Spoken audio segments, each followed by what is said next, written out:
Hallelujah, hallelujah. So ದೇವರ ಪರಿಶುದ್ಧವಾದಂಥ ನಾಮಕ್ಕೆ ಸ್ತೋತ್ರವಾಗಲಿ. ಯಾರಾದರೂ ದಯಮಾಡಿ ನನಗೆ 19ನೇ ವಚನ ಓದಿ ನನಗೆ ಸಹಾಯ ಮಾಡ್ತೀರಮ್ಮ? 19ನೇ ವಚನ. ಬಹುಕಾಲದ ಮೇಲೆ ಆ ಆಳುಗಳ ಧ್ವನಿಯು, ಆ ಆಳುಗಳ ದಣಿಯು ಬಂದು ಅವರನ್ನು ಲೆಕ್ಕ ತೆಗೆದುಕೊಳ್ಳಲು. ಸಾಕಮ್ಮ. ಎಲ್ಲರೂ ಸ್ವಲ್ಪ ನಿಮ್ಮ ಸತ್ಯವೇದವನ್ನು ನಿಮ್ಮ ಮುಡಿಯಲ್ಲಿ ಇಟ್ಕೊಂಡು ಸ್ವಲ್ಪ ನನ್ನ ಕಡೆಗೆ ನೋಡ್ತೀರಾ? ನಾವು ನೋಡ್ತೇವೆ, ನಾವು ಓದಿಕೊಂಡಿರುವಂಥ ವೇದ ಭಾಗದಲ್ಲಿ ಬಹುಕಾಲದ ನಂತರ ಒಬ್ಬ ದಣಿಯು, ಒಬ್ಬ ಸೌಕಾರನು ತನ್ನ ಆಳುಗಳಿಗೆ ಲೆಕ್ಕವನ್ನು ಆತನು ಕೇಳ್ತಾನೆಂಬುದಾಗಿ ನಾವು ಓದಿರುವಂಥ ಅಧ್ಯಾಯದಲ್ಲಿ, ನಾವು ಓದಿರುವಂಥ ಭಾಗದಲ್ಲಿ ಇದನ್ನು ನಾವು ನೋಡ್ತೀವಿ ಅಂತೇಳಿರಿ. ಹಲ್ಲೆಲೂಯಾ. ಅಂದರೆ ಇವತ್ತು ದೇವರು ನಮ್ಮ ಜೊತೆ ಯಾವ ವಿಷಯದಲ್ಲಿ ಆತನು ಮಾತಾಡ್ಬೇಕಂತ ಇದ್ದಾನೆಂದರೆ, ಲೆಕ್ಕದ ವಿಷಯದಲ್ಲಿ ದೇವರು ನಮ್ಮ ಜೊತೆ ಮಾತಾಡ್ಬೇಕಂತ ಇದ್ದಾನೆ. ಅಂದರೆ ಲೆಕ್ಕ ವಿಷಯದಲ್ಲಿ ಯಾಕೆ ದೇವ್ರು ಮಾತಾಡ್ಬೇಕಂತಂದ್ರೆ, ನಮ್ಮ ದೇವರು ಯಾರಪ್ಪ ಅಂತಂದ್ರೆ ಆತನು ಲೆಕ್ಕವನ್ನು ಮಾಡುವಂಥ ದೇವರಾಗಿದ್ದಾನೆ ಅಂತೇಳಿ. ಹಲ್ಲೆಲೂಯಾ. ನಮ್ಮ ದೇವರು ಏನೇ ಮಾಡಿದ್ರೂ ಕೂಡ ಅದನ್ನು ಅಳದು ತೂಗಿ ಲೆಕ್ಕ ಮಾಡಿ ಪ್ರತಿಯೊಂದನ್ನು ಆತನು ಮಾಡುವಂಥವನಾಗಿದ್ದಾನೆ ಅಂತೇಳಿ. ಹಲ್ಲೆಲೂಯಾ. ಅದಕ್ಕೋಸ್ಕರಾಗಿ ನಾನು ನೀನು ಆರಾಧಿಸುವಂಥ ದೇವರು, ನಾನು ನೀನು ಪೂಜಿಸುವಂಥ ದೇವರು ಆತನು ಲೆಕ್ಕದ ದೇವರಾಗಿರುವುದರಿಂದ ಆತನು ಪ್ರತಿಯೊಂದನ್ನು ಲೆಕ್ಕಕ್ಕೆ ತಕ್ಕ ಹಾಗೆ ಆತನು ಭೂಮಿಯನ್ನು, ಭೂಮಿಯಲ್ಲಿರುವಂಥ ಸಮಸ್ತವನ್ನು ಮತ್ತು ಆಕಾಶವನ್ನು ಆತನು ಸೃಷ್ಟಿ ಮಾಡಿರುವಂಥ ಸಂದರ್ಭದಲ್ಲಿ, ಪ್ರತಿಯೊಂದು ಲೆಕ್ಕದಲ್ಲಿ ಮಾಡಿರುವಂಥ ಸಂದರ್ಭದಲ್ಲಿ ನನ್ನ ಪ್ರೀತಿ ದೇವರ ಮಕ್ಕಳೇ, ಆತನು ಲೆಕ್ಕದ ದೇವರಾಗಿರೋದ್ರಿಂದ ಆತನು ಏನ್ ಮಾಡ್ತಾನಪ್ಪ ಅಂತಂದ್ರೆ, ಆತನು ನಮಗೂ ಕೂಡ ಏನ್ ಮಾಡ್ತಾನಂದ್ರೆ ಲೆಕ್ಕ ಕೇಳ್ತಾನೆ ಎಂಬುದಾಗಿ ದೇವರ ವಾಕ್ಯದಲ್ಲಿ ನೋಡ್ತೀವಿ ಅಂತೇಳಿ. ಹಲ್ಲೆಲೂಯಾ. ಪ್ರೀತಿಯ ಸಹೋದರನೇ, ಪ್ರೀತಿಯ ಸಹೋದರಿ, ಈ ವಿಷಯದಲ್ಲಿ ಸ್ವಲ್ಪ ಚುರುಕಾಗಿರಿ, ಸ್ವಲ್ಪ ಜಾಗ್ರತೆ ವಹಿಸ್ರಿ. ಕಾರಣ ಏನಪ್ಪ ಅಂತಂದ್ರೆ, ನಮ್ಮ ದೇವರು ಆತನು ಲೆಕ್ಕ ಕೇಳುವಂತ ದೇವರಾಗಿದ್ದರಿಂದ, ಆತನು ಲೆಕ್ಕದ ದೇವರಾಗಿರುವುದರಿಂದ ಒಂದು ದಿವಸ ಖಂಡಿತವಾಗಿ ನಿಂತು ಹೇಳುವಂತ ನನಗೂ, ಕುಂತು ಕೇಳುವಂತ ನಿನಗೂ, ಮತ್ತು ಈ ಧ್ವನಿಯನ್ನು ಕೇಳುವಂತ ಪ್ರತಿಯೊಬ್ಬರಿಗೂ ದೇವರು ಲೆಕ್ಕವನ್ನು ಕೇಳ್ತಾನೆ.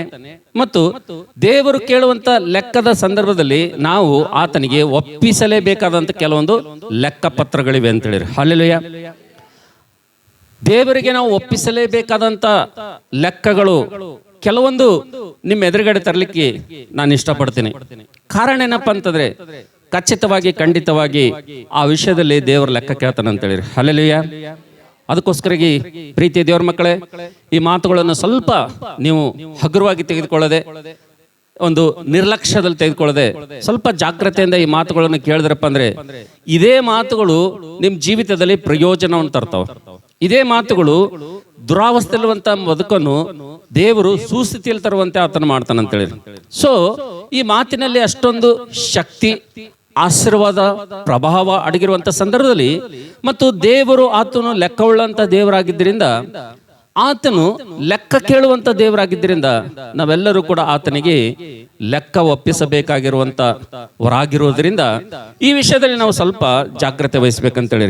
ಒಂದು ವೇಳೆ ದೇವರು ಪ್ರತಿಯೊಂದನ್ನು ಆತನು ಲೆಕ್ಕ ಮಾಡಿದನಪ್ಪ ಅಂತಂದ್ರೆ, ಲೆಕ್ಕದಿಂದಲೇ ಎಲ್ಲವನ್ನು ನಿರ್ಮಿಸಿದನಪ್ಪ ಅಂತಂದ್ರೆ, ನಾವು ನೋಡ್ತೇವೆ ಆಕಾಶಕ್ಕೂ ಮತ್ತು ಕೆಳಗು ಭೂಮಿ ಮಧ್ಯದಲ್ಲಿ ತೂಗು ಹಾಕಿದ್ದನಪ್ಪ ಅಂತಂದ್ರೆ, ಇದೆಲ್ಲದಕ್ಕೂ ಕೂಡ ಏನಿದೆ ಅಂದ್ರೆ ದೇವ್ರ ಹತ್ರ ಏನಾದ್ರೆ ಒಂದು ಲೆಕ್ಕ ಅಂತಕ್ಕಂಥದ್ದು ಇದೆ ಅಂತೇಳಿ. ಹಲ್ಲೆಲೂಯಾ. ಆದ್ರೆ ಇವತ್ತು ನಮ್ಮ ಮನೆಯಲ್ಲಿರುವಂಥ ತಂದೆ ತಾಯಿಗಳು, ನಮ್ಮ ಪ್ರಿಯರು ನಮ್ಗೆ ಬಹಳ ಎಷ್ಟೋ ಪ್ರೀತಿ ಮಾಡ್ಬೋದು. ಆದ್ರೆ ಅವ್ರು ಎಷ್ಟೇ ಪ್ರೀತಿ ಮಾಡಿದ್ರು ಕೂಡ ದೇವರಷ್ಟು ನನಗೂ ನಿನಗೂ ಪ್ರೀತಿ ಮಾಡ್ಲಿಕ್ಕೆ ಅವ್ರಿಗೆ ಸಾಧ್ಯ ಇಲ್ಲ ಅಂತೇಳಿ. ಯಾಕಪ್ಪ ಅಂತಂದ್ರೆ, ಎಲ್ಲಾ ವಿಷಯದಲ್ಲಿ ಅವರು ನಮಗೆ ಸಹಾಯ ಮಾಡಬಹುದು, ಪ್ರೀತಿ ತೋರಿಸ್ಬೋದು. ಆದ್ರೆ ಯಾವಾಗ ನಮ್ಮ ತಲೆ ಕೂದಲುಗಳು ಎಣಿಕೆ ಬರುವಂತ ಸಂದರ್ಭದಲ್ಲಿ, ನಿಮಗೆ ಎಷ್ಟು ಪ್ರೀತಿ ಮಾಡ್ತಾರಲ್ರಿ, ಹೇಗಾದ್ರೂ ಹೇಳ್ರಿ ಒಂದ್ಸಲ ನನ್ನ ತಲೆ ಕೂದಲು ಎಷ್ಟವ ಎಣಸಿ ಹೇಳ್ರಿ ಅಂತ ಕೇಳ್ರಿ ನೋಡಮ್. ನಿಮ್ ಬಹಳ ಪ್ರೀತಿ ಮಾಡೋರಿಗೆ ಎಣಿಸ್ತಾರ ಬಹಳ ನಿಮ್ಗೆ ಯಾರು ಪ್ರೀತಿ ಮಾಡ್ತಾರ ಅವ್ರಿಗೆ ಹೇಳ್ರಿ, ನನ್ನ ತಲೆ ಕೂದಲ ಎಣಸಿ ಹೇಳು, ಇವತ್ತಿನ ದಿವಸ ನಿನಗೆ ಇದೇ ಟೈಮ್ ಕೊಡ್ತೀನಿ, ನನ್ನ ತಲೆ ಕೂದಲ ಎಣಸಿ ಹೇಳು ಅಂತ ಹೇಳಿ ಟೈಮ್ ಕೊಡ್ರಿ. ನೀವು ನಿಮ್ಗೆ ಎಷ್ಟೇ ಪ್ರೀತಿ ಮಾಡೋರಿದ್ರು ಕೂಡ ನಿಮ್ಮ ತಲೆ ಕೂದಲು ಎಣಸಿ ಹೇಳ್ತಾರೆ. ಯಾರೇ ಹರ ಅಂತರು ಇಲ್ಲ.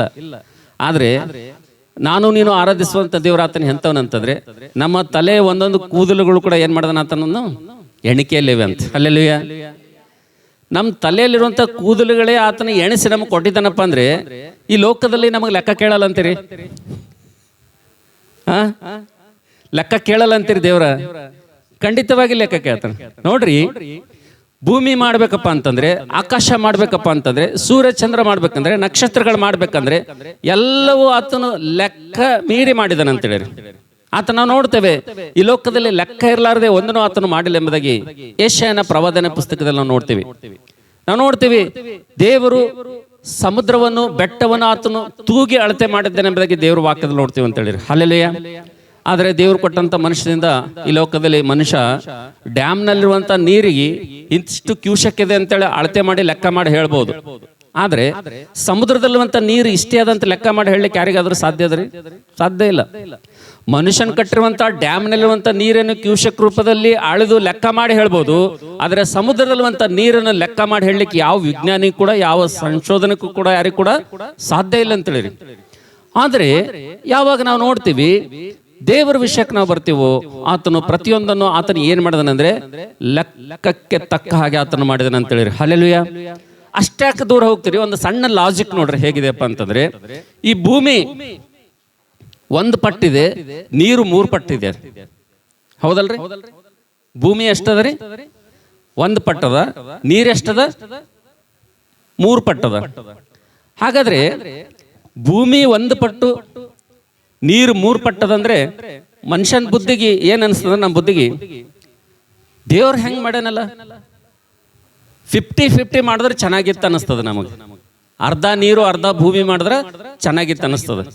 ಆದ್ರೆ ದೇವರು ಅನಂತ ಜ್ಞಾನಿಗಿಂತ ದೇವರು ಆತನ ಹೆಂಗ್ ಮಾಡಿದನಪ್ಪ ಅಂದ್ರೆ 1 ಪಟ್ಟು ಭೂಮಿ 3 ಪಟ್ಟು ಏನ್ ಮಾಡಿದನ್ರಿ?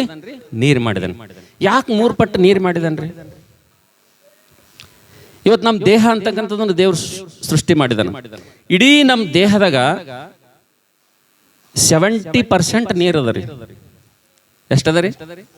ನಮ್ಮ ಬಾಡಿದಾಗ ಎಷ್ಟು ಪರ್ಸೆಂಟ್ ನೀರದ? 70% ನೀರದ. ಬರೇ 30% ಎಲ್ಲ ಮಾಂಸದ ಮುದ್ದೆಗಳು, ಅವು ಎಲುಬು, ಅವು ತುಕಡಿ, ಇವು ತುಕಡಿ, ಅವು ಅಷ್ಟೇ. ಆದ್ರೆ ಹೆಚ್ಚವದ ನೀರೇ ಹೆಚ್ಚದ. ಆದ್ರೆ ಭೂಮಿ 1 ಪಟ್ಟು, ನೀರು 3 ಪಟ್ಟು ಯಾಕೆ ಮಾಡಿದನಪ್ಪ ಅಂತಂದ್ರೆ, ಉದಾಹರಣೆಗೆ ನೀವು ಯಾವ್ದಾದ್ರು ಕಾರು ಅಥವಾ ವೆಹಿಕಲ್ ತಗೊಂಡು ನೀವು ದೂರ ಪ್ರಯಾಣ ಮಾಡ್ತಾ ಇದ್ರಪ್ಪ ಅಂತಂದ್ರೆ ಆ ವಾಹನ ಏನಾಗ್ತದೆ ಅಂತಂದ್ರೆ ಹೀಟ್ ಆಗ್ತದೆ ಅಂತೇಳಿ. ಏನಾಗ್ತದ್ರಿ? ಅದು ಬಹಳಷ್ಟು ದೂರ ಹೋದ್ಮೇಲೆ ಅದು ಹೀಟ್ ಆಗ್ತದೆ. ಆ ಹೀಟ್ ಆದ್ಮೇಲೆ ಏನಾಗ್ತಂದ್ರೆ ಆ ಒಂದು ಕೂಲೆಂಟ್ಲಿಂದ ಹೊಗೆ ಬರ್ಲಿಕ್ಕೆ ಸ್ಟಾರ್ಟ್ ಆಗ್ತದೆ. ಅವಾಗ ಏನ್ ಮಾಡ್ತಾರೆ ಅಂದ್ರೆ ವಾಹನ ಪಕ್ಕದಲ್ಲಿ ನಿಂದಿರಿಸು, ಅದಕ್ಕೆ ಏನಾಗ್ತಾರೆ? ನೀರ್ ಹಾಕ್ತಾರೆ ಅಂತೇಳಿ. ಯಾವಾಗ ನೀರ್ ಹಾಕಿದಾಗ ಆ ವಾಹನ ಯಾವಾಗ ತಣ್ಣಗಾಗ್ತದೋ ಮತ್ತೆ ಪ್ರಯಾಣ ಏನಾಗ್ತದ? ಮುಂದುವರಿತದ ಅಂತೇಳಿ. ಹಾಗೆಯೇ ಈ ಲೋಕದಲ್ಲಿ ನಾನು ನೀನು ಉಪಯೋಗಿಸುವಂತ ಒಂದು ವಾಹನನೇ ಅದು ಸ್ವಲ್ಪ ದೂರ ಹೋದ ನಂತರ ಅದು ತುಂಬಾ ಹೀಟ್ ಆಗ್ತದಪ್ಪ ಅಂತಂದ್ರೆ ನಾವು ನೋಡ್ತೇವೆ ಈ ಭೂಮಿ ಅಂತಕ್ಕಂಥದ್ದು ನಾವು ನೋಡ್ತೇವೆ ಯಾವ ವೇಗದಲ್ಲಿ ಚಲಿಸ್ತಾ ಇದೆಪ್ಪ ಅಂತಂದ್ರೆ, ಈ ಭೂಮಿ ತನ್ನ ಸುತ್ತಲೂ ಒಂದು ಸಲ ಸುತ್ತುವುದಕ್ಕೆ ಎಷ್ಟು ವೇಗದಲ್ಲಿ ಇದು ಸುತ್ತುತ್ತಾ ಇದೆಪ್ಪ ಅಂತಂದ್ರೆ 1,11,600 ವೇಗದಲ್ಲಿ ಈ ಭೂಮಿ ಸುತ್ತುತ್ತಾ ಇದೆ ಅಂತ ಹೇಳಿದ್ರೆ. ಅಲ್ಲೆಲ್ಲಿ ಎಷ್ಟು ವೇಗದಲ್ಲಿ ಸುತ್ತಾ ಇದ್ದಾರೆ? 1,11,600 ವೇಗದಲ್ಲಿ ಸ್ಪೀಡ್ನಲ್ಲಿ ಈ ಭೂಮಿ ತನ್ನ ಸುತ್ತಲೂ ಏನ್ ಮಾಡ್ತಾ ಇದೆ? ಸುತ್ತುತ್ತಾ ಇದೆ ಅಂತೇಳಿ. ಇದು ಈ ರೀತಿಯಾಗಿ ತನ್ನ ಸುತ್ತಲೂ ಇಷ್ಟೊಂದು ವೇಗದಲ್ಲಿ ಸುತ್ತುತ್ತಾ ಇರೋದ್ರಿಂದಲೇ ನಮಗೇನಾಗ್ತದೆ ಅಂದ್ರೆ ಹಗಲು ಮತ್ತು ರಾತ್ರಿ ಅಂತಕ್ಕಂಥದ್ದು ಆಗ್ತಾ ಇದೆ ಅಂತೇಳಿ. ಅಲ್ಲೆಲ್ಲೂಯ. ಒಂದು ವೇಳೆ ಇಷ್ಟು ವೇಗದಲ್ಲಿ ಸುತ್ತುವಂತ ಭೂಮಿ ಒಂದು ವೇಳೆ ಲಕ್ಷ ಗಂಟಲೆ ಇವತ್ತು ವೇಗದಲ್ಲಿ ಸುತ್ತುವಂತ ಈ ಭೂಮಿ ಹೀಟ್ ಆಗ್ಬಾರ್ದಪ್ಪ ಅಂತಂದ್ರೆ ಅನಂತ ಜ್ಞಾನಿಯಾಗಿರುವಂತ ದೇವ್ರು ಮೊದಲೇ ಏನ್ ಮಾಡಿದಾನೆ ಅಂದ್ರೆ ಭೂಮಿ ಮೇಲೆ ಏನ್ ಮಾಡೋಣ? ಭೂಮಿ 1 ಪಟ್ಟು, ನೀರು ಎಷ್ಟು ಮಾಡಿದಾನೆ? 3 ಪಟ್ಟು ಮಾಡಿದಾನೆ ಅಂತೇಳಿ. ಹಲ್ಲೆಲೂಯ. ಅಂದ್ರೆ ದೇವರ ವಾಕ್ಯ ನೋಡುವಂತ ಸಂದರ್ಭದಲ್ಲಿ, ಸತ್ಯವೇದ ನೋಡುವಂತ ಸಂದರ್ಭದಲ್ಲಿ ಎಲ್ಲವನ್ನು ದೇವರ ಹತ್ರ ಲೆಕ್ಕ ಇದೆ. ಆತನು ಮಾಡುವುದೆಲ್ಲ ಲೆಕ್ಕದ ಪ್ರಕಾರ ಮಾಡಿದನಪ್ಪ ಅಂತಂದ್ರೆ ಖಂಡಿತವಾಗಿ ಖಚಿತವಾಗಿ ದೇವರು ಏನ್ ಮಾಡ್ತಾನಪ್ಪ ಅಂತಂದ್ರೆ ನಮಗೂ ಕೂಡ ಏನ್ ಮಾಡ್ತಾನಂದ್ರೆ ಲೆಕ್ಕವನ್ನು ಕೇಳ್ತಾನೆ ಎಂಬುದಾಗಿ ದೇವರ ವಾಕ್ಯದಲ್ಲಿ ನೋಡ್ತೀವಿ ಅಂತ ಹೇಳಿರಿ. Hallelujah, hallelujah.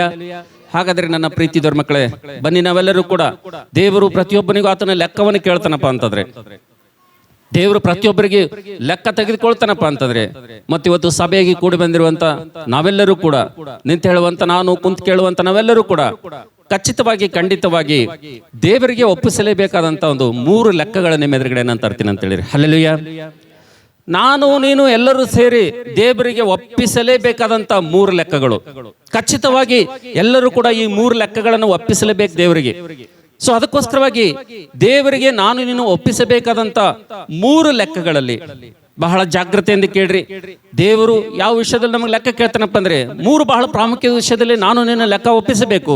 ನಂಬರ್ 1 ಬನ್ರಿ ನಾವೆಲ್ಲರೂ ಕೂಡ ದೇವರ ವಾಕ್ಯದ ಆಧಾರದಿಂದ ದೇವರು ಕೇಳುವಂತ ಮೊದಲನೇ ಲೆಕ್ಕ ಮತ್ತಾಯನ ಬರೆದ ಸುವಾರ್ತೆ 12ನೇ ಅಧ್ಯಾಯ 36ನೇ ವಚನ.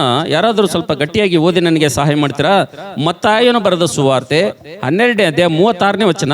ನಾನು ನೀನು ದೇವರಿಗೆ ಒಪ್ಪಿಸಲೇಬೇಕಾದಂತ 3 ಲೆಕ್ಕಗಳಲ್ಲಿ ಮೊದಲನೇ ಲೆಕ್ಕ ಯಾವ್ದಪ್ಪ ಅಂತಂದ್ರೆ ದೇವರು ಕೇಳುವಂತ ಲೆಕ್ಕ ಯಾವ್ದಪ್ಪ ಅಂದ್ರೆ ಮತ್ತಾಯ 12:36. ಯಾರಾದ್ರೂ ಗಟ್ಟಿಯಾಗಿ ಓದಮ್ಮ. ಇದಲ್ಲದೆ ನಾನು ನಿಮಗೆ ಹೇಳುವುದೇನೆಂದರೆ ಮನುಷ್ಯರು ಸುಮ್ಮನೆ ಆಡುವ ಪ್ರತಿಯೊಂದು ಮಾತಿನ ವಿಷಯವಾಗಿ ನ್ಯಾಯ ವಿಚಾರಣೆಯ ದಿನದಲ್ಲಿ ಉತ್ತರ ಕೊಡಬೇಕು. ಹಲ್ಲೆಲೂಯಾ. ನೋಡ್ರಿ ನನ್ನ ಪ್ರೀತಿಯ ದೇವರ ಮಕ್ಕಳೇ, ಸಹೋದರ ಸಹೋದರಿಯರೇ, ನಾವು ನೋಡ್ತೇವೆ ಇವತ್ತು ದೇವರ ಮಕ್ಕಳಾಗಿರುವಂತ ನಾವೆಲ್ಲರೂ ಕೂಡ, ವಿಶ್ವಾಸಿ ಮಕ್ಕಳಾಗಿರುವಂತ ನಾವೆಲ್ಲರೂ ಕೂಡ, ಇವತ್ತು ಈ ಭೂಮಿ ಮೇಲಿರುವಂತ ನಾವೆಲ್ಲರೂ ಕೂಡ, ದೇವರು ಸೃಷ್ಟಿಯಾಗಿರುವಂತ ನಾವೆಲ್ಲರೂ ಕೂಡ, ದೇವರು ನಿರ್ಮಾಣವಾಗಿರುವಂತ ನಾವೆಲ್ಲರೂ ಕೂಡ, ದೇವರು ನಾವಿಲ್ಲಿ ನಿವಾಸ ಮಾಡೋದಕ್ಕೋಸ್ಕರವಾಗಿ ಇಲ್ಲಿ ಭೂಮಿ ಮೇಲೆ ನಾವು ಜೀವಿತವನ್ನು ಬದುಕನ್ನು ಕಳೆದಕ್ಕೋಸ್ಕರವಾಗಿ ದೇವರು ಎಲ್ಲವನ್ನು ಅಳದಿ ತೂಗಿ ಲೆಕ್ಕ ಪ್ರಕಾರವಾಗಿ ಪ್ರತಿಯೊಂದನ್ನು ಮಾಡಿರುವಂತ ಸಂದರ್ಭದಲ್ಲಿ ಇವತ್ತು ದೇವರು ಕೂಡ ಆತನ ನ್ಯಾಯಪೀಠದ ಮುಂದೆ ಹೋದಂತ ಸಂದರ್ಭದಲ್ಲಿ, ಆತನ ನ್ಯಾಯಾಸನ ಮುಂದೆ ಪ್ರತಿಯೊಬ್ಬರು ನಿಂತ ಸಂದರ್ಭದಲ್ಲಿ ನನಗೂ ನಿನಗೂ ಲೆಕ್ಕ ಒಪ್ಪಿಸಲೇಬೇಕಾದಂತ 3 ವಿಷಯದಲ್ಲಿ ಮೊಟ್ಟ ಮೊದಲನೇದಾಗಿ ನಾನು ನೀನು ಯಾವ ವಿಷಯದಲ್ಲಿ ಲೆಕ್ಕ ಒಪ್ಪಿಸಬೇಕು ದೇವರಿಗಪ್ಪ ಅಂತಂದ್ರೆ, ದೇವರು ಯಾವ ವಿಷಯದಲ್ಲಿ ಆತನ ಲೆಕ್ಕ ಕೇಳ್ತಾನಪ್ಪ ಅಂತಂದ್ರೆ, ನನ್ನ ಪ್ರೀತಿಯ ದೇವರ ಮಕ್ಕಳೇ, ಮನುಷ್ಯರು ಆಡುವಂತ ಪ್ರತಿಯೊಂದು ಮಾತುಗಳಿಗೂ ಕೂಡ ಏನ್ ಮಾಡ್ಬೇಕಂತ್ರಿ? ಏನ್ ಕೊಡ್ಬೇಕಂತ್ರಿ? ಯಾರಿಗೆ ಕೊಡ್ಬೇಕು? ಹನುಮಂತ ಪಾಸ್ಟರ್ ಕೊಡ್ಬೇಕಾ? ಯಾರಿಗೆ ಕೊಡ್ಬೇಕು? ನಾವು ನೋಡ್ತೀವಿ ಇದನ್ನ ಪ್ರೀತಿ ದೇವರ ಮಕ್ಕಳೇ. ಸತ್ಯವೇದ ಹೇಳ್ತದೆ, ದೇವರು ಹೇಳ್ತಾನೆ, ಆತನು ಹೇಳ್ತದೇನೆ, ಪ್ರತಿಯೊಬ್ಬರು ನಾವು ದೇವರ ನ್ಯಾಯಾಸನ ಮುಂದೆ ಹೋದಂತ ಸಂದರ್ಭದಲ್ಲಿ, ದೇವರ ನ್ಯಾಯಪೀಠದ ಮುಂದೆ ನಿಂತ ಸಂದರ್ಭದಲ್ಲಿ ಚಿಕ್ಕವರಾಗಲಿ ದೊಡ್ಡವರಾಗಲಿ ಯವನಸ್ಥರಾಗಲಿ ವಯಸ್ಸಾದರಲ್ಲಿ ಮುದುಕರಾಗಲಿ ಪ್ರತಿಯೊಬ್ಬರು ಯಾರೇ ಆಗಲಿ, ಹೆಣ್ಣಾಗಲಿ ಗಂಡಾಗಲಿ, ಯಾವುದೇ ವ್ಯತ್ಯಾಸ ಇಲ್ಲ, ಯಾವುದೇ ಕಪ್ಪು ಬೆಳುಪು ಅಂತಕ್ಕಂಥ ಭೇದ ಇಲ್ಲ, ಅಲ್ಲಿ ಯಾವುದೇ ಬಡವ ಶ್ರೀಮಂತಕ್ಕಂಥ ವ್ಯತ್ಯಾಸ ಇಲ್ಲ. ಪ್ರತಿಯೊಬ್ಬ ಮನುಷ್ಯನು ಎಂಬುದಾಗಿ ದೇವರ ವಾಕ್ಯದಲ್ಲಿ ನೋಡ್ತೀವಿ ಅಂತ ಹೇಳಿರಿ. ಹಲ್ಲೆಲೂಯಾ. ಅದಕ್ಕೋಸ್ಕರ ಈ ಪ್ರತಿಯೊಬ್ಬ ಮನುಷ್ಯನು ದೇವರಿಗೆ ಒಪ್ಪಿಸಬೇಕಾದಂತ 3 ಲೆಕ್ಕಗಳಲ್ಲಿ ಮೊದಲನೇ ಲೆಕ್ಕ ಯಾವ್ದಪ್ಪ ಅಂತಂದ್ರೆ, ನಾವು ಆಡುವಂತ ಪ್ರತಿಯೊಂದು ಮಾತಿಗೆ ನಾವು ದೇವರಿಗೆ ಏನ್ ಮಾಡ್ಬೇಕಂದ್ರೆ ಲೆಕ್ಕವನ್ನು ಕೊಡ್ಬೇಕಂತ ಹೇಳಿರಿ. ಹಲ್ಲೆಲೂಯಾ. ಹಾಗಾದ್ರೆ ನನ್ನ ಪ್ರೀತಿ ದೇವರ ಮಕ್ಕಳೇ, ನಾನು ನೀನು ಎಲ್ಲರೂ ಕೂಡ ದೇವರಿಗೆ ಆಡುವಂತ ಪ್ರತಿಯೊಂದು ಮಾತಿನ ವಿಷಯದಲ್ಲಿ ಲೆಕ್ಕ ಒಪ್ಪಿಸಬೇಕಾದಂತವರಾಗಿರುವುದರಿಂದ ನಮ್ಮ ಮಾತುಗಳು ಹೇಗಿವೆ ಒಂದ್ಸಲ ನಾವು ಆಲೋಚನೆ ಮಾಡ್ಬೇಕಂತ ಹೇಳಿರಿ. ಹಲ್ಲೆಲೂಯಾ. ನಮ್ಮ ಮಾತುಗಳು ಹೇಗಿವೆ? ನಮ್ಮ ಮಾತುಗಳು ಎಂಥ ಮಾತುಗಳಿವೆ? ಪ್ರತಿದಿನವೂ ನಾವು ಆಡುವಂತ ಮಾತುಗಳು ಹೇಗಿವೆ? ನಮ್ಮ ಮನೆಯಲ್ಲಿ ಆಡುವಂತ ಮಾತುಗಳು, ನಾವು ಕೆಲಸ ಮಾಡುವಂತ ಸ್ಥಳದಲ್ಲಿ ಆಡುವಂತ ಮಾತುಗಳು, ನಾವು ಉದ್ಯೋಗ ಮಾಡುವಂತ ಸ್ಥಳದಲ್ಲಿ ಆಡುವಂತ ಮಾತುಗಳು, ಸ್ನೇಹಿತರ ಮಧ್ಯೆ ಆಡುವಂತ ಮಾತುಗಳು, ಬಂಧು ಮಿತ್ರರ ಮಧ್ಯೆ ಆಡುವಂತ ಮಾತುಗಳು, ನಮ್ಮ ಆತ್ಮೀಯರ ಜೊತೆ ಆಡುವಂತ ಮಾತುಗಳು, ಈ ಎಲ್ಲಾ ಸ್ಥಳದಲ್ಲಿ ನಾವು ಮಾತುಗಳು ಆಡ್ತಾ ಇರ್ತೀವಲ್ರಿ. ಆಡುವಂತ ಮಾತುಗಳ ವಿಷಯದಲ್ಲಿ ಏನ್ ಮಾಡ್ಬೇಕಪ್ಪ ಅಂತಂದ್ರೆ ಸ್ವಲ್ಪ ನಾವು ಕೇರ್ ತಗೋಬೇಕಂತ ಹೇಳಿರಿ. ಹಲ್ಲೆಲೂಯಾ. ಒಂದ್ ವೇಳೆ ನನ್ನ ಪ್ರೀತಿಯ ದೇವರ ಮಕ್ಕಳೇ, ಈ ಸಮಯದಲ್ಲಿ ದೇವರಿಗೆ ಒಪ್ಪಿಸಲೇಬೇಕಾದಂತ 3 ಲೆಕ್ಕಗಳಲ್ಲಿ ಮೊದಲನೇ ಲೆಕ್ಕ, ಮನುಷ್ಯರಾಡುವಂತ ಪ್ರತಿಯೊಂದು ಸುಮ್ಮನೆ ಆಡುವಂತ ಪ್ರತಿಯೊಂದು ಮಾತಿಗೂ ದೇವರ ಎದುರಿಗೆ ಲೆಕ್ಕ ಕೊಡ್ಬೇಕೆಂಬುದಾಗಿ ದೇವ್ರು ಹೇಳ್ತಾನಪ್ಪ ಅಂತಂದ್ರೆ, ಇವತ್ತು ನಾವೆಲ್ಲರೂ ಕೂಡ ಒಂದು ಸಲ ನಾವು ಪರೀಕ್ಷೆ ಮಾಡ್ಕೊಳ್ಬೇಕು. ನಮ್ಮ ಜೀವಿತದಲ್ಲಿ ಪ್ರತಿದಿನ ನಾವು ಆಡುವಂತ ಮಾತುಗಳು ಅವು ಫಿಲ್ಟರ್ ಆಗಿ ಬರ್ತಾ ಇವೆ. ನಮ್ಮ ಬಾಯಿಂದ ಬರುವಂತ ಮಾತುಗಳು ಫಿಲ್ಟರ್ ಆಗಿ ಬರ್ತಾ ಇವ, ಅಳದು ತೂಗಿ ಬರ್ತಾ ಇವ, ಸೋಸಿ ಬರ್ತಾ ಇವೆ ಆಡುವಂತ ಮಾತುಗಳು. ಆದ್ರೆ ಫಿಲ್ಟರ್ ನೀರು ಕುಡಿತೀವಿ, ಆದ್ರೆ ಮಾತುಗಳು ಎಂತ ಮಾತಾಡ್ತೀವ್ರಿ? ಎಂತ ಮಾತಾಡ್ತೀವಿ? ಮನೆ ಹಾಳು ಮಾತಾಡ್ತೀವಿ, ಇನ್ನೊಬ್ಬರ ಕುಟುಂಬ ಹಾಳು ಮಾಡುವಂತ ಮಾತುಗಳನ್ನು ಮಾತಾಡ್ತೀವಿ, ಇನ್ನೊಬ್ಬರಿಗೆ ಗಾಯಪಡಿಸುವಂತ ಮಾತುಗಳನ್ನು ಮಾತಾಡ್ತೀವಿ, ಇನ್ನೊಬ್ರು ಸಮಸ್ಯೆಯಲ್ಲಿ ಬೀಳುವಂತ ಮಾತುಗಳನ್ನು ಮಾತಾಡ್ತೀವಿ, ಇನ್ನೊಬ್ಬರಿಗೆ ನೋವು ಉಂಟು ಮಾಡುವಂತ ಮಾತುಗಳನ್ನು ಮಾತಾಡ್ತೀವಿ. ಆದ್ರೆ ನಾವು ನೋಡ್ತೀವಿ, ದೇವ್ರು ಹೇಳ್ತಾನ, ಮನುಷ್ಯರು ಈ ಲೋಕದಲ್ಲಿ ಸುಮ್ಮನೆ ಆಡುವಂತ ಮಾತುಗಳಿಗೆ ನಾನು ಏನ್ ಮಾಡ್ತೀನಿ ಅಂದ್ರೆ ಲೆಕ್ಕ ಕೇಳ್ತೀನಿ ಎಂಬುದಾಗಿ ದೇವ್ರು ಹೇಳ್ತಾನೆ ಅಂತ ಹೇಳಿರಿ. ಹಲ್ಲೆಲೂಯಾ. ಅದಕ್ಕೋಸ್ಕರಗಿ ಪ್ರೀತಿ ಸ್ನೇಹಿತರೆ, ಆತ್ಮೀಯರೇ, ಈ ನನ್ನ ಮಾತುಗಳನ್ನು ಕೇಳುವಂತೆಲ್ಲ ದೇವಜನರೇ, ಇವತ್ತು ನಾನು ನೀನು ದೇವರಿಗೆ ಒಪ್ಪಿಸಲೇಬೇಕಾದಂಥ 3 ಲೆಕ್ಕಗಳಲ್ಲಿ ಮೊದಲನೇ ಲೆಕ್ಕ ಯಾವುದಪ್ಪ ಅಂತಂದ್ರೆ, ನಮ್ಮ ಮಾತುಗಳ ಒಂದು ಲೆಕ್ಕವನ್ನು ಏನು ಮಾಡ್ಬೇಕ್ರಿ? ನಾವು ಏನು ಮಾಡ್ಬೇಕ್ರಿ? ಯಾರು ಕೇಳ್ತಾರ? ದೇವರು ಒಂದು ದಿವಸ ಏನು ಮಾಡ್ತಾನಂದ್ರೆ ಲೆಕ್ಕ ಕೇಳ್ತಾನಂತೇಳಿ. ದೇವರಿಗೆ ಮುಚ್ಚು ಮರೆ ಅಂತಕ್ಕಂಥದ್ದು ಒಂದು ಇಲ್ಲ. ಕೀರ್ತನೆ 139ನೇ ಅಧ್ಯಾಯ ನೋಡ್ತೀರ ಸ್ವಲ್ಪ. ಕೀರ್ತನೆ 139ನೇ ಅಧ್ಯಾಯ, ಅದರಲ್ಲಿ ಯಾರಾದ್ರೂ ಒಬ್ಬರು 4ನೇ ವಚನ ಓದಿ ನನಗೆ ಸಹಾಯ ಮಾಡ್ತೀರಾ? ಕೀರ್ತನೆ 139ನೇ ಅಧ್ಯಾಯ 4ನೇ ವಚನ. ಯೆಹೋವನೇ ನನ್ನ ನಾಲಿಗೆಯ ಮಾತುಗಳಲ್ಲಿ ನೀನು ಅರಿಯದೇ ಇರುವಂತದ್ದು ಒಂದೂ ಇಲ್ಲ. Hallelujah, hallelujah. ನಾವು ನೋಡ್ತೇವೆ ಇಲ್ಲಿ ಕೀರ್ತನೆಗಾರನ್ ಹೇಳ್ತಾ ಇದ್ದೇನೆ, ದೇವರೇ, ಯೆಹೋವನೇ, ಓ ದೇವರೇ, ನನ್ನ ನಾಲಿಗೆಯಲ್ಲಿರುವಂತ ಮಾತುಗಳು ನೀನು ಒಂದು ಕೂಡ ಅರಿಯದಂತ ದೇವರಾಗಿದ್ದಿ. ನಿನಗೆ ಮುಚ್ಚು ಮರೆಯಾಗಿರುವಂತದ್ದು ಒಂದು ಇಲ್ಲ. ಕಾರಣ ಏನಪ್ಪಾ ಅಂತಂದ್ರೆ, ನನ್ನ ನಾಲಿಗೆಯಿಂದ ಬರುವಂತ, ನನ್ನ ಬಾಯಿಂದ ಬರುವಂತ ಮಾತು ಬರುವುದಕ್ಕಿಂತ ಮುಂಚಿತವಾಗಿ ನಾನು ಏನ್ ಮಾತಾಡ್ತೀನಿ ಎಂಬುದಾಗಿ ನೀನು ಅರ್ಥಂತ ದೇವರಾಗಿದ್ದೆ ಎಂಬುದಾಗಿ ಆತನ ಹೇಳ್ತಾನೆ ಅಂತ ಹೇಳಿರಿ. ಹಲ್ಲೆಲೂಯಾ. ಅಂದ್ರೆ ನಮ್ಮ ಬಾಯಿಂದ, ನಾಲಿಗೆಯಿಂದ ಮಾತು ಹೊರಡೋದಕ್ಕಿಂತ ಮುಂಚಿತವಾಗಿಯೇ ದೇವರು ಆತನ ನಮ್ಮ ಮಾತುಗಳ ವಿಷಯದಲ್ಲಿ ಆತನು ಬಲ್ಲಂತವನಾಗಿದ್ದಾನಪ್ಪ ಅಂದ್ರೆ ಲೆಕ್ಕ ಕೇಳಂಗಿಲ್ರಿ. ದೇವರು ಹೇಳ್ತಾನೆ, ಮನುಷ್ಯರು ಸುಮ್ಮನೆ ಆಡುವಂತ ಪ್ರತಿಯೊಂದು ಮಾತಿಗೂ ನಾನು ಲೆಕ್ಕ ಕೇಳ್ತೇನೆ ಎಂಬುದಾಗಿ ಆತನ ಹೇಳ್ತಾನೆ ಅಂತ ಹೇಳಿರಿ. ಹಲ್ಲೆಲೂಯಾ. ಅದಕ್ಕೆ ನನ್ನ ಪ್ರೀತಿ ದೇವರ ಮಕ್ಕಳೇ, ನಾವೆಲ್ಲರೂ ಈ ಲೋಕದಲ್ಲಿ ದೇವರು ನಮಗೆ ಕೊಟ್ಟಂತ ಈ ಆತ್ಮೀಯ ಒಂದು ಜೀವಿತದಲ್ಲಿ, ಈ ಸುಂದರವಾದಂತ ಬದುಕಿನಲ್ಲಿ ನಾವೆಲ್ಲರೂ ಕೂಡ ವ್ಯರ್ಥವಾದಂತ ಮಾತುಗಳನ್ನ ಆಡದೆ, ನಾವ್ಯಾರು ಕೂಡ ಹರಟೆ ಮಾತುಗಳನ್ನ ಆಡದೆ, ನಾವು ಇತರರಿಗೆ ನೋವಿಸುವಂತ ಮಾತುಗಳನ್ನ ಆಡದೆ, ನಾವು ಒಂದ್ ವೇಳೆ ದೇವರು ಪ್ರತಿಯೊಂದು ಮಾತಿಗೂ ಲೆಕ್ಕ ಕೇಳ್ತಾನೆ ಅಂತಕ್ಕಂಥ ಭಯ ಒಂದ್ ವೇಳೆ ನಮ್ಮಲ್ಲಿ ಇತ್ತಪ್ಪ ಅಂತಂದ್ರೆ, ನಮ್ಮ ಮಾತುಗಳು ಈ ಲೋಕದಲ್ಲಿ ಹೆಂಗ್ ಬರ್ತಾವಪ್ಪ ಅಂತಂದ್ರೆ ಸೋಸಿ ಬರ್ತಾವ ಅಂತ ಹೇಳಿರಿ. ಹಲ್ಲೆಲೂಯಾ. ಇಲ್ಲ ಅಂತಂದ್ರೆ ನಮ್ಮ ಮಾತುಗಳು ಹೆಂಗ್ ಬರ್ತಾವಪ್ಪ ಅಂತಂದ್ರೆ, ನಮ್ಮ ಮಾತುಗಳಿಗೆ, ನಮ್ಮ ನಾಲಿಗೆಗೆ ಲಗಾಮೆ ಇರೋದಿಲ್ಲ. ಆ ರೀತಿಗೆ ನಾವು ಏನ್ ಮಾಡ್ತೀವಿ, ನಾಲಿಗೆ ಏನೇನು ಮಾಡ್ತೀವಿ, ಹರಿಬಿಡ್ತೀವಿ ಅಂತ ಹೇಳಿರಿ. ಹಲ್ಲೆಲೂಯಾ. ಬಹಳಷ್ಟು ಜನರಲ್ಲಿ ಇನ್ನೊಂದು ತಪ್ಪು ಕಲ್ಪನೆ ಇದೆ. ಏನ್ ತಪ್ಪು ಕಲ್ಪನೆ ಇದೆ ಅಂದ್ರೆ, ಯಾವುದೊಂದ್ರ ವಿಷಯ ಇನ್ನೊಬ್ಬರ ಎದುರುಗಡೆ ಮಾತಾಡಿದ್ರಪ್ಪ ಅಂದ್ರೆ ಚುಗುಲಿ, ಇವರು ಚಾಡಿ ಹೇಳತ್ತಾರ, ಇವ್ರು ಚುಗುಲಿ ಹೇಳತ್ತಾರ ಅಂತಾರ. ಚುಗುಲಿಗೂ ಚಾಡಿಗೂ ಮಾತುಗಳಿಗೂ ವ್ಯತ್ಯಾಸ ಗೊತ್ತದ್ರಿ ನಿಮ್ಗೆ? ಚುಗುಲಿ, ಚಾಡಿ ಅಂತ ಎದಕ್ಕಂತಾರಂದ್ರೆ, ನಾವು ಮಾಡದೇ ಇರುವಂತ ತಪ್ಪುಗಳನ್ನು ಹೋಗಿ ಇನ್ನೊಬ್ಬರ ಎದುರು ಹೇಳತ್ತಾರಪ್ಪ ಅಂದ್ರೆ ಅವಾಗ ಅದು ಏನಾಗ್ತದ್ರಿ? ಅದು ಏನಾಗ್ತದೆ?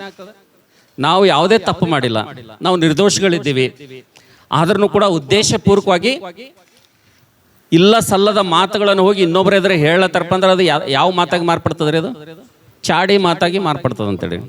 ಆದ್ರೆ ಅದು ಒಂದ್ ವೇಳೆ ನಿಜ ಇತ್ತಪ್ಪ ಅಂತಂದ್ರೆ, ಅದು ನಿಜ ಇದ್ದಿದ್ದು ಮಾತು ಹೋಗಿ ಅಲ್ಲಿ ಅವ್ರ ಎದುರು ಮಾತಾಡ್ತಾ ಇದ್ರಪ್ಪ ಅಂದ್ರೆ ಅದು ಚುಗುಲಿ, ಚಾಡಿ ಆತದ್ರಿ. ಅದು ಆತದ ಮಾತ. ಜಸ್ಟ್ ಬೇರೆಯವ್ರ ಎಕ್ಸಾಂಪಲ್ ತಗೊಳ್ಳಿ, ನನ್ನ ಫ್ಯಾಮಿಲಿ ಎಕ್ಸಾಂಪಲ್ ತಗೋತೀನಿ. ಬೇರೆಯವ್ರು ತೊಗೊಂಡ್ರೆ ಹರ್ಟ್ ಆಗ್ತದೆ, ನಂದೇ ತಗೊಳ್ತೀನ. ಈಗ ಸಮಯಲ್ ಬ್ರದರ್ ಭಾಳ ಸಾಲ ಮಾಡ್ಕೊಂಡ್ರಿ ಅಂತ ಹೇಳಿ ಯಾರಾದ್ರೂ ಒಬ್ರು ಹೋಗಿ ಒಬ್ರು ಎದುರು ಮಾತಾಡಿದ್ರ ಅಂತೇಳಿ, ಅದು ಖರೆ ಅದೇನು ಸುಳ್ಳದ್ರಿ? ಅದು ಖರೆ ಅದೇನು ಸುಳ್ಳದ? ಅದು ನಿಜ ಅದಲ್ಲ. ಅದು ತಪ್ಪೇನದ ಅದ್ರಾಗ?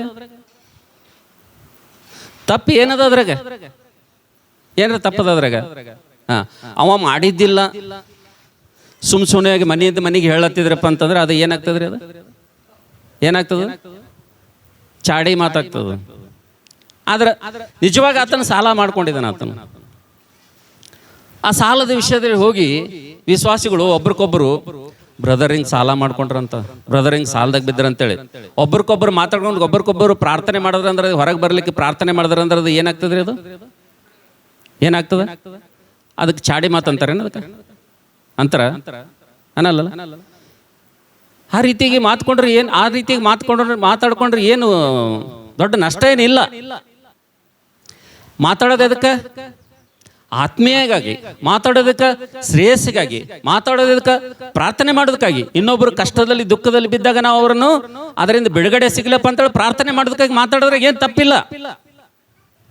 ಆದರೆ ಪ್ರಾರ್ಥನೆ ಮಾಡೋದ್ರ ಬದಲಾಗಿ ಒಬ್ಬರು ಸಮಸ್ಯೆ ತಗೊಂಡು ಅವ್ರ ಸಮಸ್ಯೆ ಬಿಡುಗಾಗಿ ನಾವು ಒಬ್ರಿಗೊಬ್ರು ಕುಂತು ಪ್ರಾರ್ಥನೆ ಮಾಡೋದ್ರ ಸಲುವಾಗಿ ಮಾತಾಡೋದ್ರ ಬದಲಾಗಿ ಇವ್ರಲಿಂದ ಅವ್ರಿಗೆ ಮತ್ತೊಬ್ಬರಿಗೆ ಬದೇ ಇದೇ ಸಂದೇಶ ಹೇಳ್ತಾ ಹೋದೆವು ಅಂದ್ರೆ ಅದು ಏನಾಗ್ತದೆ ರೀ? ಅದು ಚಾಡಿ ಮಾತಾಗಿ ಮಾರ್ಪಡ್ತದೆ ಅಂತೇಳಿ. ಅಲ್ಲೆಲ್ಲೂಯ್ಯ. ಅದಕ್ಕೋಸ್ಕರ ನನ್ನ ಪ್ರೀತಿದವ್ರ ಮಕ್ಕಳೇ, ಮಾತುಗಳು ಆಡಬೇಕು, ಆಡಬಾರ್ದಂತಲ್ಲ. ಕೆಲವೊಂದು ವಿಷಯಗಳು ಸಭೆಯಲ್ಲಿ, ಸೇವಕನ ವಿಷಯದಲ್ಲಿ, ಸಭೆ ವಿಷಯಗಳು, ಕೆಲವೊಂದು ಸಹೋದರ ವಿಷಯ, ಕೆಲವೊಂದು ಸಹೋದರ ವಿಷಯಗಳು ಇನ್ನೊಬ್ಬರ ಹಂಚ್ಕೊಳ್ಬೇಕು, ತಪ್ಪಲ್ಲ. ಯಾವ ಮನಸ್ಥಿತಿಯಿಂದ ಹಂಚ್ಕೋಬೇಕ್ರಿ? ಈಗ ಬೈಬಲ್ನಲ್ಲಿ ಕ್ಲೋಯೆ ಪೌಲನಿಗೆ ಕೊರಿಂಥೆ ಸಭೆಯಲ್ಲಿರುವಂಥ ಎಲ್ಲ ಸಮಾಚಾರ ತಿಳಿಸ್ತಾ ಇದ್ದಾಳಕ್ಕೆ. ಕೊರಿಂಥೆ ಸಭೆಯಲ್ಲಿ ಯಾರ್ಯಾರ ಮನೆಯಲ್ಲಿ ಏನೇನು ಸಮಸ್ಯೆ ಇದೆ, ಯಾರ್ಯಾರು ಏನೇನು ಮಾಡ್ತಾ ಇದಾರೆ ಅಂತೇಳಿ ಎಲ್ಲ ಸುದ್ದಿ ಪೌಲನಿಗೆ ಯಾರು ತಿಳಿಸ್ತಾ ಇದ್ರು? ಕ್ಲೋಯೆ. ಯಾರು ಜಗಳ ಆಡ್ತಾ ಇದ್ರು, ಯಾರು ಹೊಟ್ಟೆ ಕಿಚ್ಚು ಪಡ್ತಾ ಇದ್ರು, ಯಾರು ಒಬ್ರಿಗೊಬ್ಬರ ಮೇಲೆ ವೈಮನಸ್ಸಿತ್ತು, ಯಾರ ಬಳಿ ಭೇದಗಳಿದ್ದು, ಯಾರ ಬಳಿ ಭಿನ್ನಾಭಿಪ್ರಾಯ ಇತ್ತು, ಸಭೆಗಳಲ್ಲಿ ಒಬ್ಬೊಬ್ಬರ ಜೀವನ ಹೆಂಗದ ಅಂತೇಳಿ ಎಲ್ಲರದು ನೋಡಿ ಅದೇ ಸಭೆಯಲ್ಲಿದ್ದ ಒಬ್ಬ ಸ್ತ್ರೀ ಪೌಲನಿಗೆ ಹೇಳ್ತಾ ಇದ್ದಳು. ಅದಕ್ಕೆ ಪೌಲ ಪತ್ರಿಕೆ ಬರೆದು ಹೇಳ್ತಾನ, ನಿಮ್ಮ ಮಧ್ಯದಲ್ಲಿ ಜಗಳಗಳು ಉಂಟೆಂದು ನನಗೆ ಕ್ಲೋಯೆ ಅವರ ಮನೆಯಿಂದ ನನಗೆ ಗೊತ್ತಾಯ್ತು ಅಂತ ಹೇಳ್ತಾನೆ. ಅಂದ್ರೆ ಅದು ಚುಗುಲಿ ಏನ್ರಿ? ಅದು ಚಾಡಿ ಮಾತೇನದು? ಏನ್ರಿ? ಕೊರಿಂಥೆ ಸಭೆಯಲ್ಲಿರುವಂಥ ಪ್ರತಿಯೊಬ್ಬರ ವಿಷಯದಲ್ಲಿ ಸೂಕ್ಷ್ಮವಾಗಿ ಗಮನಿಸ್ತಾಳ ಒಬ್ಬ ಹೆಣ್ಮಗಳು. ಈ ಸಹೋದರಿ ಹೆಂಗಳ, ಈ ಸಹೋದರ ಹೆಂಗನ, ಈ ಬ್ರದರ್ ಹೆಂಗನ, ಈ ಸಿಸ್ಟರ್ ಹೆಂಗರ, ಇದೆಲ್ಲ ಅದೇ ಸಭೆಯಲ್ಲಿ ಅವ್ರ ಜೊತೆ ಇದ್ದಂಥ ಒಬ್ಬ ಹೆಣ್ಮಗಳು ಗಮನಿಸ್ತಾಳ್ರಿ. ಗಮನಿಸಿ ಏನ್ ಮಾಡ್ತಾಳ? ಎಲ್ಲ ಏನ್ ಮಾಡ್ತಾಳ? ಪೌಲನಿಗೆ ಹೇಳ್ತಾಳಕಿ. ಪೌಲನಿಗೆ ಹೇಳಿದ್ಮೇಲೆ ಆತ ಸುಮ್ಮನೆ ಕೊಡಲ್ಲ, ಆತನ ಪತ್ರಿಕೆ ಬರೀತಾನ ಅವರಿಗೆ. ನಿಮ್ಮಲ್ಲಿ ಇಂಥವು ಅಂಥೇಳಿ, ಇಂತಿಂಥವ್ರು ಇದ್ದೀರಿ ಅಂತೇಳಿ ನನಗೆ ಯಾರಲ್ಲಿಂದ ಗೊತ್ತಾಯ್ತು? ಯಾರಲ್ಲಿಂದ ಗೊತ್ತಾಯ್ತು? ಕ್ಲೋಯೆ ಅವ್ರ ಮನೆಯಿಂದ ನನಗೆ ಗೊತ್ತಾಯ್ತು ಎಂಬುದಾಗಿ ಪೌಲನ್ ಹೇಳ್ತಾನೆ. ಒಂದ್ ವೇಳೆ ಕೊರಿಂಥೆ ಸಭೆಯವರೆಲ್ಲರೂ ಕೂಡಿ ಕ್ಲೋಯೆ ಮನೆಗೆ ಹೋಗಿ ಜಗಳ ತೆಗೆದ್ರ, ನಂಬಲ್ ಹಂಗೆ ಮಾಡಿದ್ರಂದ್ರೆ ಯಾರೇ? ನಂಬಲ್ ಚರ್ಚೆನಾಗದಾರ ಯಾರೇ ಒಬ್ಬರು ಹಂಗೆ ಮಾಡಿದ್ರ ಅಂತೇಳಿ, ಸಿಸ್ಟರ್ ಹಿಂಗಂತ ನಿಮ್ಗೆ ಗೊತ್ತದರಿ, ಹಿಂಗೆ ಮಾಡ್ಯಾರಂತ ಅಂತೇಳಿ ನಿಮ್ಮ ಫ್ಯಾಮಿಲಿ ವಿಷಯದಾಗ ಹೋಗಿ ಯಾರಾದ್ರೂ ಹೇಳ್ದಾರಂತ ನಿಮ್ಗೆ ಹೆಂಗತ್ತದ? ಏನಾಗ್ತದ್ರಿ ನಿಮ್ಗೆ? ಸ್ಯಾಟಿಸ್ಫೈ, ತೃಪ್ತಿ ಆಗ್ತದ? ಸಂತೋಷ ಇರ್ತದೆ ನಿಮ್ಗೆ? ಇಲ್ಲ. ಅಥವಾ ಸೇವಕನಿಗೆ ಬಂದು ಹೇಳ್ತಾರಂದ್ರೆ ನಿಮ್ಗೆ ಸ್ವಲ್ಪ ಸಂತೋಷ ಇರ್ತದ? ಇರಲ್ಲ. ನಮ್ಮ ಮನಸ್ಥಿತಿಗೂ ಕೊರಿಂಥದಲ್ಲಿರುವಂಥ ಸಭೆಯವ್ರ ಮನಸ್ಥಿತಿಗೂ ಭಾಳ ವ್ಯತ್ಯಾಸ ಇದೆ ಅಂತೇಳಿ. ಅದಕ್ಕೋಸ್ಕರಗೆ ನನ್ನ ಪ್ರೀತಿ ದೇವ್ರ ಮಕ್ಕಳೇ, ನಾವು ನೋಡ್ತೇವೆ ದೇವರ ವಾಕ್ಯದಲ್ಲಿ ಇವತ್ತು ನಮ್ಮ ಸಂದೇಶ ಏನಪ್ಪ ಅಂದ್ರೆ, ನಮ್ಮ ಟಾಪಿಕ್ ಏನಂದ್ರೆ, ನಮ್ಮ ಸಬ್ಜೆಕ್ಟ್ ಏನಪ್ಪ ಅಂದ್ರೆ, ದೇವರಿಗೆ ನಾನು ಇನ್ನೂ ಒಪ್ಪಿಸಲೇಬೇಕಾದಂತ 3 ಲೆಕ್ಕಗಳಲ್ಲಿ ಮೊದಲನೇ ಲೆಕ್ಕ ಆಗೋದಪ್ಪ ಅಂತಂದ್ರೆ ನಾವು ನೋಡ್ತೇವೆ ದೇವರ ವಾಕ್ಯದಲ್ಲಿ ಮತ್ತಾಯನ ಬರೆದ ಸುವಾರ್ತೆ 12ನೇ ಅಧ್ಯಾಯ 36ನೇ ವಚನದಲ್ಲಿ, ಮನುಷ್ಯರು ಆಡುವಂತ ಪ್ರತಿಯೊಂದು ಮಾತುಗಳು, ಸುಮ್ಮನೆ ಆಡುವಂತ ಪ್ರತಿಯೊಂದು ಮಾತುಗಳಿಗೆ ನಾನೇನ್ ಮಾಡ್ತೀನಿ ಅಂದ್ರೆ ಲೆಕ್ಕ ಕೇಳ್ತೇನೆ ಎಂಬುದಾಗಿ ದೇವರು ಹೇಳ್ತಾನೆ ಅಂತೇಳಿ. ಹಲ್ಲೆಲೂಯಾ. ಒಂದ್ ವೇಳೆ ನೀವು ಮಾತುಗಳನ್ನ ಆಡ್ಬೇಕಪ್ಪ ಅಂತಂದ್ರೆ, ನೀವು ಮಾತೇ ಆಡ್ಬೇಕಪ್ಪ ಅಂತಂದ್ರೆ, ನೀವು ಬಾಯಿ ತೆರಿಬೇಕಪ್ಪ ಅಂದ್ರೆ ಯಾವ ರೀತಿ ತೆರಿಬೇಕು ನೋಡ್ರಿ ದಯವಿಟ್ಟು. ಯಾರಾದ್ರೂ ನೋಡ್ರಿ ಎಫೆಸೆ ಪತ್ರಿಕೆ ನೋಡ್ರಿ ದಯವಿಟ್ಟು. ಮಾತಾಡ್ಬೇಕಂದ್ರೆ ಹೆಂಗ್ ಮಾತಾಡ್ಬೇಕು? ಎಫೆಸೆ ಬದವ್ರಿಗೆ ಬರೆದ ಪತ್ರಿಕೆ ನೋಡ್ರಿ. ಒಂದು ಮಾತು ಅಲ್ಲಿ ಬಹಳ ಸುಂದರವಾಗಿ ಬರೆಯಲ್ಪಟ್ಟಿದೆ. ಎಫೆಸೆ ಪತ್ರಿಕೆಯಲ್ಲಿ ನೋಡ್ರಿ,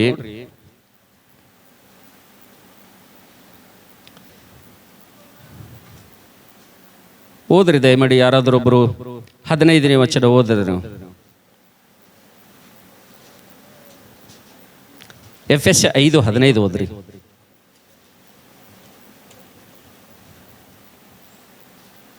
ಎಫೆಸ ಪತ್ರಿಕೆ 5ನೇ ಅಧ್ಯಾಯ 15ನೇ ವಚನ ಓದ್ರಿ. ಆದ ಕಾರಣ ನೀವು ನಡೆದುಕೊಳ್ಳುವ ರೀತಿಯನ್ನು ಕುರಿತು ಚೆನ್ನಾಗಿ ನೋಡಿಕೊಳ್ಳಿರಿ. ಜ್ಞಾನವಿಲ್ಲದವರಾಗಿರದೆ ಜ್ಞಾನವಂತರಾಗಿರಿ. ಈ ದಿನಗಳು ಕೆಟ್ಟವುಗಳಾಗಿವೆ. ಸಾಕಮ್ಮ. ಹೆಂಗಿರ್ಬೇಕಂತ ನಾವು ಈಗ ಈ ದಿನಗಳು ಹೆಂಗವಂತ? ಈ ದಿನಗಳು ಒಳ್ಳೆ ದಿನಗಳವಂತ. ಈ ದಿನಗಳು ಬಹಳ ಕೆಟ್ಟ ದಿನಗಳಾಗಿರುವುದರಿಂದ ನೀವು ಈ ಲೋಕದಲ್ಲಿ ಜೀವಿಸುವಂತ ನೀವು ಜ್ಞಾನವಿಲ್ಲದವರಂತೆ ನೀವು ನಡೆದುಕೊಳ್ಬೇಡ್ರಿ, ನೀವು ಹೆಂಗೆ ನಡೆದುಕೊಳ್ಬೇಕಂದ್ರೆ, ನೀವು ಹೆಂಗೆ ಜೀವಿಸ್ಬೇಕಂದ್ರೆ, ಜ್ಞಾನವಿದ್ದವರಂತೆ ಜ್ಞಾನ ಉಳ್ಳವರಾಗಿ ನೀವು ನಡೆದುಕೊಡ್ರಿ ಎಂಬುದಾಗಿ, ವಿವೇಕಿಗಳಾಗಿ ನಡೆದುಕೊಡ್ರಿ ಎಂಬುದಾಗಿ ದೇವರ ವಾಕ್ಯದಲ್ಲಿ ನೋಡ್ತೀವಿ ಅಂತ ಹೇಳಿರಿ. ಹಲ್ಲೆಲೂಯಾ. ಅದಕ್ಕೋಸ್ಕರಾಗಿ ನನ್ನ ಪ್ರೀತಿಯ ದೇವರ ಮಕ್ಕಳೇ, ಇವತ್ತು ನಾನು ನೀನು ದೇವರಿಗೆ ಒಪ್ಪಿಸಲೇಬೇಕಾದಂತ 3 ಲೆಕ್ಕಗಳಲ್ಲಿ ಮೊಟ್ಟ ಮೊದಲನೇ ಲೆಕ್ಕ ಯಾವುದೆಂಬುದಾಗಿ ದೇವರ ವಾಕ್ಯದಲ್ಲಿ ನೋಡುತ್ತ ಸಂದರ್ಭದಲ್ಲಿ ನಾವು ನೋಡ್ತೇವೆ. ಕೀರ್ತನೆಗಾರನು 139ನೇ 4ನೇ ವಚನದಲ್ಲಿ, ಓ ದೇವರೇ, ನನ್ನ ನಾಲಿಗೆಯಲ್ಲಿ ನನ್ನ ಬಾಯಿಯಲ್ಲಿ ನೀನು ಅರಿಯದೇ ಇರುವಂತದ್ದು ಒಂದೂ ಇಲ್ಲ ಎಂಬುದಾಗಿ ಆತನು ಖಚಿತವಾಗಿ ಒಪ್ಪಿಕೊಳ್ಳುವಂತ ಸಂದರ್ಭದಲ್ಲಿ ನಾವು ಕೂಡ, ಓ ದೇವರೇ, ನನ್ನ ಬಾಯಿಂದ ದೇವ ಹೌದು ಸ್ವಾಮಿ, ನನ್ನ ಬಾಯಲ್ಲಿ ಇರುವಂತದ್ದು ಒಂದು ಕೂಡ ನಿನಗೆ ಮರೆಯಾಗಿಲ್ಲಪ್ಪ. ಆದ್ರೆ ನಿನ್ನ ಮುಖ ಕಾಂತಿಯಲ್ಲಿ, ನಿನ್ನ ತೇಜಸ್ಸಿನಲ್ಲಿ ನನ್ನ ಗುಪ್ತ ಪಾಪಗಳು ತೇಟವಾಗಿ ಪ್ರತಿದಿನ ನೀನು ನೋಡ್ತೀಯ. ಪಾತಾಳವು ಕೂಡ ನಿನಗೆ ಸ್ಪಷ್ಟವಾಗಿ ಕಾಣ್ತದಪ್ಪ. ಆದ್ರೆ ಉನ್ನತ ಲೋಕದಲ್ಲಿರುವಂತ ನಿನಗೆ ಇಂಥ ಭಯಂಕರವಾದಂಥ ಪಾತಾಳವು ನಿನ್ನ ದೃಷ್ಟಿಗೆ ಸ್ಪಷ್ಟವಾಗಿ ಕಾಣುವಂತ ಸಂದರ್ಭದಲ್ಲಿ ಮನುಷ್ಯನಾದಂತ ನಾನು ಎಷ್ಟರವನಪ್ಪ. ಅದೇರೆ ನನ್ನ ಜೀವಿತ ನಿನ್ನ ಎದುರುಗಡೆ ಬಟ್ಟ ಬಯಲಾಗಿದೆ. ನನ್ನ ನಾಲಿಗಿಂದ ಬರುವಂತ, ನನ್ನ ಬಾಯಿಂದ ಬರುವಂತ ಮಾತು ಬರುವುದಕ್ಕಿಂತ ಮುಂಚಿತವಾಗಿ ನೀನು ಅರಿಯುವಂತ ದೇವರಾಗಿದ್ದರಿಂದ, ಓ ದೇವ, ನನ್ನ ಮಾತುಗಳ ವಿಷಯದಲ್ಲಿ ದೇವ ನಾನು ಜಾಗ್ರತೆ ವಹಿಸ್ತೇನೆ ಎಂಬುದಾಗಿ ಒಂದು ಎಚ್ಚರಿಕೆ ತಂದುಕೊಳ್ಬೇಕಂತ ಹೇಳಿರಿ. ಹಲ್ಲೆಲೂಯಾ. ಇಂದಿನ ನಾವು ಪಾಠವನ್ನು ಕಲಿಬೇಕು. ಒಂದ್ ವೇಳೆ ನಾವು ಮಾತುಗಳನ್ನು ಆಡ್ಬೇಕಪ್ಪ ಅಂತಂದ್ರೆ ಸಮಯೋಚಿತವಾದಂತ ಮಾತುಗಳನ್ನು ಮಾತ್ರ ಆಡಬೇಕು. ಇತರರಿಗೆ ಭಕ್ತಿ ಅಭಿವೃದ್ಧಿ ಮಾಡುವಂತ ಮಾತುಗಳನ್ನು ಮಾತಾಡಬೇಕು. ಇತರರಿಗೆ ಆದರಣೆ ತರುವಂತ ಮಾತುಗಳನ್ನು ಮಾತ್ರ ಮಾತಾಡಬೇಕು. ನಾವು ನೋಡ್ತೇವೆ, ಇತರರಿಗೆ ಪ್ರೋತ್ಸಾಹ ಉಂಟು ಮಾಡುವಂತ ಮಾತುಗಳನ್ನು ಮಾತ್ರ ನಾವು ಮಾತಾಡಬೇಕು. ನಾವು ಮಾತಾಡಿದ್ರೆ ಹೆಂಗಿರ್ಬೇಕಪ್ಪ ಅಂತಂದ್ರೆ ಮುತ್ತು ಉದುರದಂಗಿರ್ಬೇಕಂತ ಹೇಳಿರಿ. ಹಲ್ಲೆಲೂಯಾ. ಹೆಂಗಿರ್ಬೇಕ್ರಿ? ಮಾತಾಡಿದ್ರೆ ಹೆಂಗಿರ್ಬೇಕು? ಮುತ್ತು ಉದುರದಂಗಿರ್ಬೇಕು. ಆ ರೀತಿಗೆ ಮಾತಾಡಬೇಕು. ಅದಕ್ಕೋಸ್ಕರಾಗಿ ನನ್ನ ಪ್ರೀತಿದವರ ಮಕ್ಕಳೇ, ನಾನು ಮೊನ್ನೆ ರಾಯಚೂರಲ್ಲಿ ಹಟ್ಟಿಗೆ ಹೋಗುವಂಥ ಸಂದರ್ಭದಲ್ಲಿ ನಾನು ಹೇಳಿದೆ, ಅಣ್ಣ, ನನಗಿನ್ನ ದೊಡ್ಡ ಸೇವಕರಿದ್ದಾರೆ, ನನಗಿನ್ನ ಭಾಳಷ್ಟು ಜನ ಇದ್ದಾರೆ, ನೀವು ಪ್ರಸಂಗ ಅವರಿಗೆ ಕೊಡ್ರಿ ಎಂಬುದಾಗಿ ನಾನು ಹೇಳ್ತಾ ಇದ್ದೆ. ಇಲ್ಲ ಅಣ್ಣ, ಇಲ್ಲ, ನೀವು ಪ್ರಸಂಗ ಮಾಡಿದ್ರೆ ಚೆನ್ನಾಗಿರ್ತದೆ. ನೀವು ವಾಕ್ಯ ಹೇಳಿದ್ರೆ ಭಾಳ ಅದು ಜನರಿಗೆ ಏನಾಗ್ತದಂದ್ರೆ ಹೃದಯಕ್ಕೆ ತಾಕ್ತದೆ. ಅದಕ್ಕೋಸ್ಕರಾಗಿ ನೀವೇ ಸಂದೇಶ ಹೇಳ್ಬೇಕೆಂಬುದಾಗಿ ನನ್ನನ್ನು ಒತ್ತಾಯಪೂರ್ವಕವಾಗಿ ರಾಯಚೂರಿಗೆ ತೆಗೆದುಕೊಂಡು ಹೋದ್ರು ಅಂತ ಹೇಳಿರಿ. ಹಲ್ಲೆಲೂಯಾ. ಅದಕ್ಕೋಸ್ಕರಾಗಿ ಇದಕ್ಕಿಂತ ಮುಂಚೆ ನನ್ನ ಬಾಯಿಂದ ಬರುವಂಥ ಮಾತುಗಳು ಕೇಳಬೇಕಾಗಿತ್ತು. ಯೇಸು ಸ್ವಾಮಿಯನ್ನು ನಂಬೋದಕ್ಕಿಂತ ಮುಂಚೆ, ಕ್ರಿಸ್ತನನ್ನು ಅರಿಯೋದಕ್ಕಿಂತ ಮುಂಚೆ ನನ್ನ ಮಾತುಗಳೆಲ್ಲ ನನ್ನ ಹತ್ರನೂ ಯಾರು ನೀವು ನಿಲ್ತಾ ಇರಲಿಲ್ಲ. ನನ್ನ ಬಾಯಿ ನೋಡಿದ್ರೆ, ನನ್ನ ಮಾತುಗಳು ನೋಡಿದ್ರೆ ನೀವು ಯಾರು ನನ್ನ ಹತ್ರ ನಿಲ್ಲಕ್ಕಾಗ್ತಿರಲಿಲ್ಲ. ಇವತ್ತು ನಾನು ಇಷ್ಟೊಂದು ಇತರರು ಕೇಳುವಂಥ ಇಂಪಾದಂಥ ಮಾತುಗಳು, ಅವ್ರ ಹೃದಯಕ್ಕೆ ತಕ್ಕುವಂಥ ಮಾತುಗಳು ನನ್ನ ಬಾಯಿಂದ ಬರ್ತಾ ಇದೆ ಅಂದರೆ ಇದು ನನ್ನ ಸ್ವಂತ ಶಕ್ತಿಯಿಂದ ಬಂದಿಲ್ಲ ಅಂತೇಳಿ. ಇದಕ್ಕೆಲ್ಲ ಕಾರಣ ಯಾರಪ್ಪ ಅಂತಂದ್ರೆ ಯೇಸು ಕ್ರಿಸ್ತನು ನನ್ನ ಜೀವಿತನ ಆತನು ಮಾರ್ಪಡಿಸಿದ್ದಾನೆ ಅಂತೇಳಿ. ಹಲ್ಲೆಲೂಯಾ. ಯೇಸು ಕ್ರಿಸ್ತನು ನನ್ನನ್ನು ಮಾರ್ಪಡಿಸಿದ್ರಿಂದ ಆತನಲ್ಲಿರುವಂಥ ಮಾತುಗಳು ನನ್ನಲ್ಲಿರೋದರಿಂದ ಆ ಮಾತುಗಳು ಇತರರಿಗೆ ಅದು ಆನಂದ ತರ್ತದೆ ಅಂತ ಹೇಳಿ. ಹಲ್ಲೆಲೂಯಾ. ಅದಕ್ಕೋಸ್ಕರ ನನ್ನ ಪ್ರೀತಿದವರ ಮಕ್ಕಳೇ, ಮೊಟ್ಟ ಮೊದಲನೇದಾಗಿ ನಾನು ನೀನು ಒಪ್ಪಿಸಬೇಕಾಗಿರುವಂಥ ಲೆಕ್ಕ ಯಾವುದಪ್ಪ ಎಂಬುದಾಗಿ ದೇವರ ವಾಕ್ಯ ನೋಡುವಂಥ ಸಂದರ್ಭದಲ್ಲಿ, ಮಾತು ಎಂಬುದಾಗಿ ನೋಡುವಂಥ ಸಂದರ್ಭದಲ್ಲಿ ಮಾತಿನ ವಿಷಯದಲ್ಲಿ ನಾವು ಹಿಡಿತಾ ಇಡ್ಬೇಕಲ್ರಿ. ಮಾತಿನ ವಿಷಯದಲ್ಲಿ ಏನಿರ್ಬೇಕ್ರಿ? ಹಿಡಿತಾ ಇರಬೇಕು. ಎಫೆಸ 5:4 ಓದಮ್ಮ. ಹೆಂಗಿರ್ಬೇಕಂತ ಹಿಡಿತಾ ಮಾತಿನ ವಿಷಯದಲ್ಲಿ ಹೆಂಗಿರ್ಬೇಕು? ಎಫೆಸ 5:4 ಓದು. ಹೊಲಸು ಮಾತು, ಹೊಲಸು ಮಾತು, ಹುಚ್ಚು ಮಾತು, ಕುಚ್ಚೋದ್ಯ ಮಾತು. ಲಾಸ್ಟ್ ಏನದಲ್ರಿ, ಅದು ಕುಚ್ಚೋದ್ಯ ಮಾತು ಅಂತದ್ರಿ. ನೀವು ಬೈಬಲ್ನಾಗ ಅಂಡರ್ಲೈನ್ ಮಾಡ್ಕೊಡ್ರಿ. ಅದು ಎಂತ ಮಾತಂತ್ರಿ?